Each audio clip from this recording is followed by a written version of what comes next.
Hallo Männer, heute geht es um das Thema Sucht. Mein Name ist Michael Klein, ich bin Männertherapeut und Männerversteher. Das Thema Sucht ist ein ganz besonderes für Männer, weil es ist die häufigste psychische Störung bei Männern mit großem Abstand vor anderen Diagnosen. Gleichzeitig wird die Sucht aber oft geleugnet und tabuisiert, sodass sie auch Gelegenheit hat, über viele Jahre anzuhalten. Daher ist es besonders wichtig, über das Thema zu sprechen und offen zu machen, dass es gute Hilfen gegen Suchterkrankungen gibt, die aber voraussetzen, dass man anerkennt, dass man von einer Sucht betroffen ist.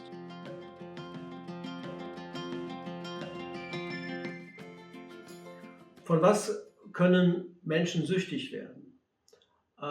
Das sind Substanzen wie Alkohol, Tabak, die illegalisierten Drogen von Heroin bis zu Kokain, aber auch von Verhaltensweisen, über die wir dann die Kontrolle verlieren, wie zum Beispiel Glücksspielsucht oder Pornosucht oder Kaufsucht.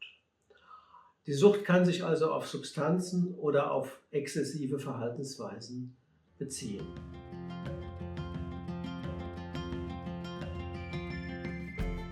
Warum sind Männer so besonders häufig betroffen? Etwa 3 bis 4 Mal mehr als Frauen. Ganz viele Ideen gehen davon aus, dass Männer aus Scham und Abwehr Substanzen konsumieren. Die Abwehr gegenüber Ängsten, Depressionen oder anderen emotionalen Problemen. Und insofern ist der Substanzkonsum und die dann entstehende Sucht oft der Versuch, sich selbst zu helfen, sich selbst zu heilen, der aber leider nicht zum Erfolg führt.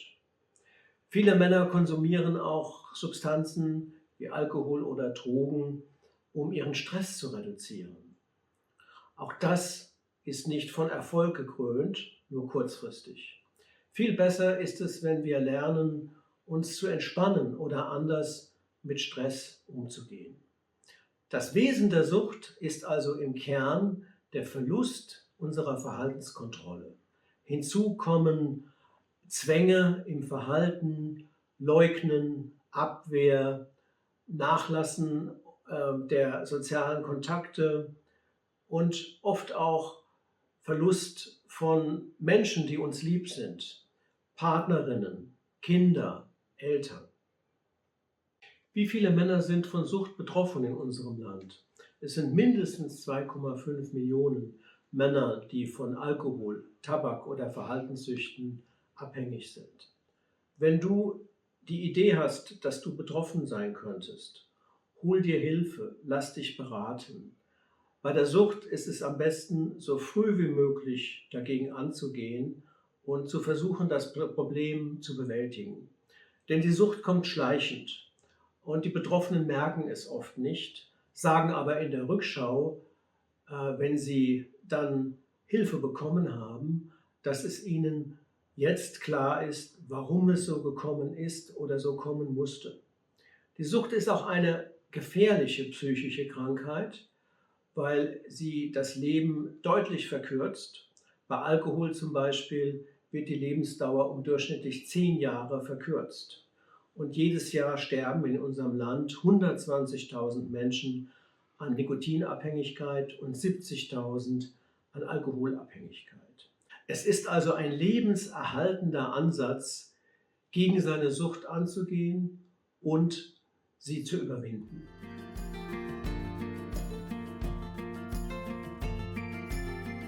Die hauptsächlichen Therapieziele sind die Abstinenz von Substanzen und die Reduktion des problematischen Verhaltens.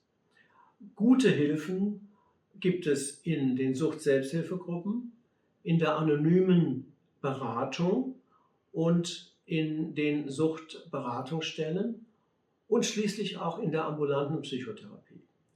Wenn du der Meinung bist, dass du betroffen bist und wenn du dich beraten lassen willst, kannst du dich sehr gut online anonym und vertraulich beraten lassen bei Beratungsdiensten wie zum Beispiel instahelp.me. Dort gibt es viele Fachkräfte mit Erfahrung und Einfühlungsvermögen, die dann auch herausarbeiten können, ob weitere Hilfen nötig sind.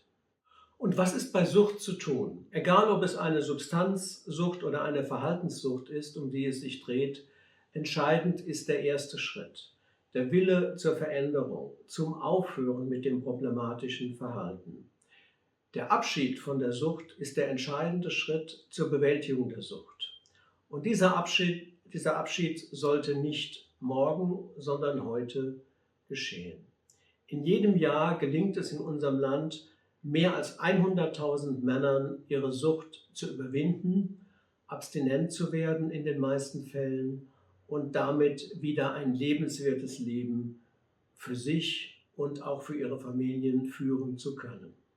In diesem Sinne wünsche ich allen Betroffenen viel Erfolg und vor allen Dingen den Mut und die Bereitschaft und die Kraft zum ersten Schritt, nämlich sich Hilfe zu holen und den Ausstieg aus der Sucht anzugehen.